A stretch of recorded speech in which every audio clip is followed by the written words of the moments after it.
Everyone, I'm Rekha Lala, expert in climate change and sustainability, a Buddhist, an educator, a painter, an author, and a curriculum designer.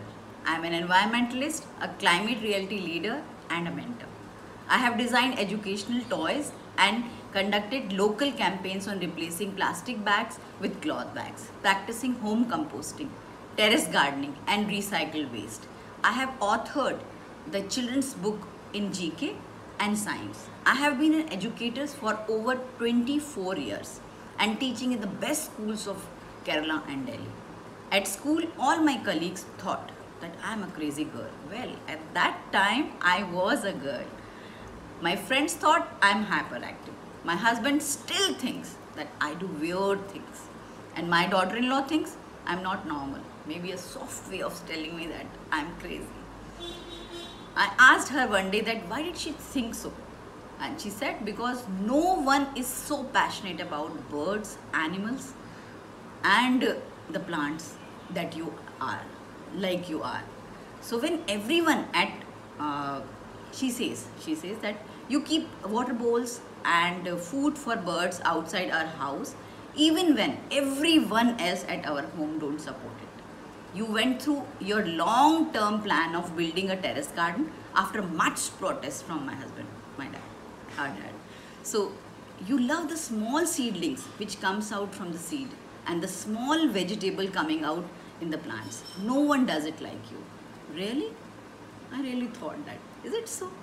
I'm not aware of it. I thought everyone thinks like me and acts like me. I'm pained when I see a dirty river. I'm hurt, really, I'm hurt when I see a tiger and elephants are killed by poachers or harmed. I'm sad when a tree is cut and a forest is cleared for industrial growth. I thought all these feelings are normal because I understand the consequences of this. I want the same for the younger generation. I want them to think like me. I want them to be abnormal.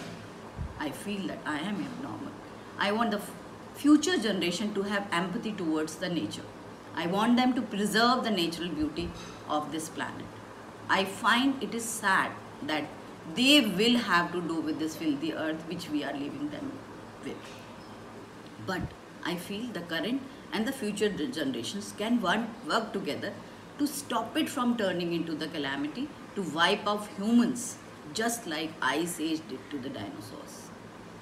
That's why climate education is very important from a very young age, since the upcoming generation have to face the consequences of the acts we have committed. We need to prepare them in advance. We have to start teaching them climate education as a compulsory subject. Education on climate change helps young mind think, appreciate and address the problem associated with climate change and global warming. This kind of thinking helps them develop the reasoning mind and changes their attitude towards everything they do. Integration of climate education is the first step towards this. Climate change will affect the health, living condition, food and weather condition. So it is necessary that the affected children should understand the real reason behind this scenario. Humans have changed and are continuing to do change the chemistry of atmosphere in ways that will eventually cause major harm in the earth climate, and including a general warming, melting of the back of the polar ice caps, dramatic shifts in weather pattern, and perhaps much more. Never before has a scientific prediction been so critical to the world's future.